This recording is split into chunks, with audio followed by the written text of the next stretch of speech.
We begin with the latest of Hurricane Lane. Breaking news, a new video into our newsroom tonight. Flooding caused by heavy rains from Lane. This was taken in Orchid Land in Puna on the Big Island at about 5:30 this evening. We just learned the state has closed Bayfront Drive in Hilo due to the flooding.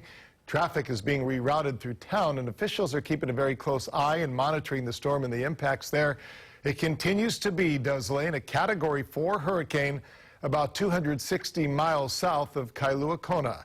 And we want to get right to it with the very latest on the forecast. Justin Cruz has been following the storm for pretty much the last several days now. Justin? Yeah, and we appreciate all the pictures and all the video that the people have sent in. I do want to mention that you saw the vehicle in that video driving through that water, and you've heard the phrase, turn around, don't drown. Not the best idea, so please don't do that. Don't repeat that. That can be very, very dangerous. All right, an update on Hurricane Lane right now. The situation has changed slightly in that Hurricane Lane has weakened slightly, and we anticipate even more weakening. Despite the fact that the weakening trend has now set in, we are still looking at a very robust and very powerful system. So we're talking about winds 145 miles per hour, still a Category 4, so a force to be reckoned with. What's weakening Lane is wind shear. It's started to erode the integrity of the storm, and unfortunately we're not going to get any help from those water temperatures, because despite the fact that there are cooler water temperatures to the north of the islands, the water is so hot in terms of hurricanes that it's going to keep and has kept the system healthy. We're not getting any help from the water temperatures. We are getting a little bit of help now from the wind shear, and the latest track has it moving towards the north at basically a Category 3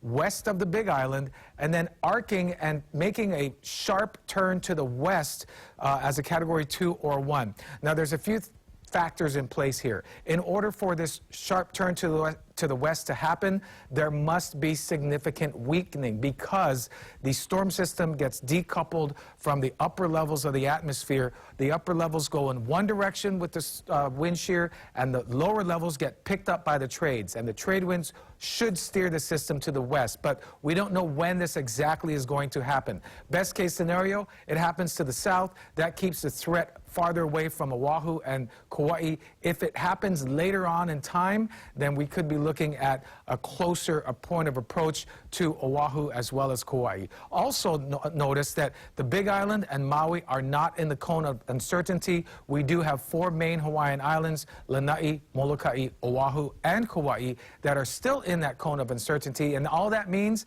is the center of the system could move over those islands. But the impacts are far from it. About 140 miles out from the center, tropical storm force winds. We're looking at a 60 to about 80% chance of those tropical storm force winds making it into the Kona coast, parts of Maui County, Lanai, as well as Molokai, and then of course Kauai and Oahu. So we're dealing with terms of the impacts. We're still seeing that surf 15 to 25 feet for the south shores, flooding with storm surge at 1 to 3 feet, and most areas it looks like possibly can see 10 to 15 inches of rain, but some areas near the mountains up to 24. And those winds, right now, they're tropical storm force winds, but if that track changes, or if Lane does not decrease in intensity as forecast, these numbers are all going up, and that's why it's great that you are staying informed. Heavy rains moving into the Big Island tonight. For the rest of the state, Oahu, Maui County, all 3 islands, as well as Kauai, now through Saturday.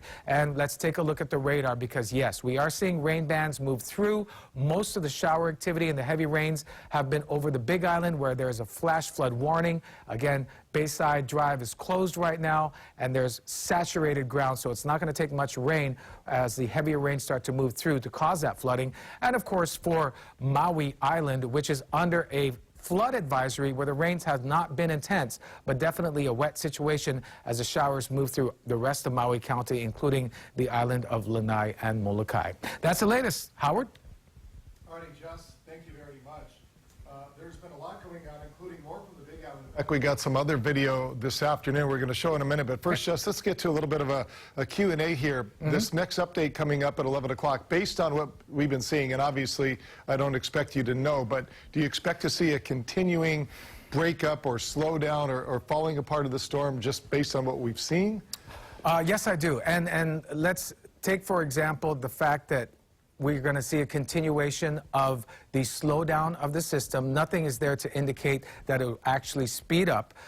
And we've seen a trend now where the intensity has been gradually decreasing, and as it starts to encounter wind shear, it does look, and very high confidence, that there will be further decreasing winds around the center of the system. So yeah, I would bank on the fact that I'm not expecting any drastic decreases in intensity, but that gradual decrease of 10-mile-per-hour winds weaker, 5-mile-per-hour winds weaker. I do expect that, and just looking from the satellite presentation, it looks much more ragged compared to 24 hours ago, so the wind shear is starting to interact with the system. So yes, I do anticipate a gradual weakening trend to continue, and the track, well, that's a lot harder to predict, so we're going to have to wait and see on that one. Best case scenario, by the way, that track shifts farther out to the left or to the west. But regardless, it's still packing a whole lot of moisture. We could still be looking at 10, 12, 15 plus inches of rain.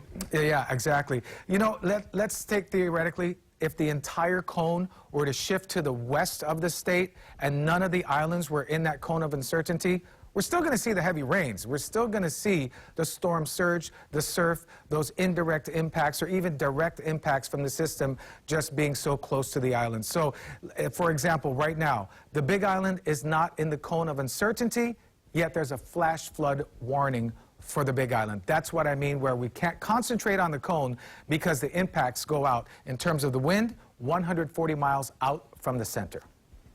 All right, good information, Jess. Thank you very much. You're welcome. We're going to get all the final details and the numbers when they come out tonight at the top of the hour at 11 o'clock, and we will check back in you, I'm sure, before then. Meanwhile, from the Big Island, as I said, we did have some earlier video, too, from this afternoon. This is raging river waters coming from Rainbow Falls. If you've been to Hilo, Rainbow Falls is a beautiful place to visit, but on a day like this, probably want to steer clear. Heavy ponding also shut down some roads in Hilo. And Hawaii County has opened a total of 4 shelters so far for people who need. They're located at Ho'okena Elementary School, Kamehameha Park, Hisaoka Gym, which is pet-friendly, and Kealakehe High School, which is also a pet-friendly facility. Also, Waikolo Elementary Middle School, and evacuees will need to bring their own supplies. So what else is happening on the Big Island right now? Let's check in with Bridget Namata, who is there on the Kona side of the Big Island with more tonight. Bridge. Dash, let me tell you about our day. So we flew into Hilo very early this morning, took the 5 a.m. flight from Oahu to the Big Island because Justin Cruz gave us a tip and let us know that the east side of the island from Hilo down to South Point would be inundated with rain. Well, that did happen. But we also spoke with Mayor Harry Kim once we got here, and while he expressed concern about all of the island, he definitely talked in length about the Kona side. That being because emergency responders were tracking Hurricane Lane and predicted rather that the Kona side would see hurricane force winds, storm surge, high surf, flash flooding. I'm very relieved to report, though, that we have not seen that as of yet. It all is quiet on the Kona front, and we're hoping that it stays that way. But I will say residents on the Kona side are being very proactive. So behind me, I don't know if you can see, I know it is quite dark, but behind me is the Kailua Pier, and the water seems very calm right now, but across from the pier are a series of businesses, a series of storefronts, and we saw several storefronts already boarded up. We spoke with one man who was getting ready to board up his business, and he tells us, though it is going to affect his livelihood, he was not taking any chances. So right now we're kind of getting ready for the hurricane that's supposed to come tonight. So we're taping up all the glass, we got sandbags, we got the plywood up all the frames. So all we can do is hope for the best, right? Tell us how worried you are, if any. At first, a couple days ago, we were like, oh, it's just gonna blow over. And then it started getting real serious, and then we saw like people at the stores like panicking and wiping out all the water. So now we're like in a rush to get super safe, try to get this secure as possible. So it's our livelihood, so we don't really want to keep it safe, keep it protected. So what is your message to the public, especially with Lane projected to hit right about now? First of all, don't take their kind of nonchalant, They say the same thing all the time. But truthful, I'm proud of them and their attitude, because if you look at preparedness, they do prepare. And if you look at response when they're given instructions, they are very, very cooperative and responsive. Now, it's all in the name, right? Big Island is called the Big Island for a reason. Mayor Harry Kim also enacted a second emergency operations center on the Kona side, because Hilo is the headquarters for civil defense. And that's at the West Hawaii Civic Center. This is a 24-hour operation. This is going on the 4th day, the 3rd night of operations. We'll continue to follow this. We're staying here overnight, tracking Hurricane Lane. For now, I'm Bridget Amata, live from Kona, sending it back to the studio.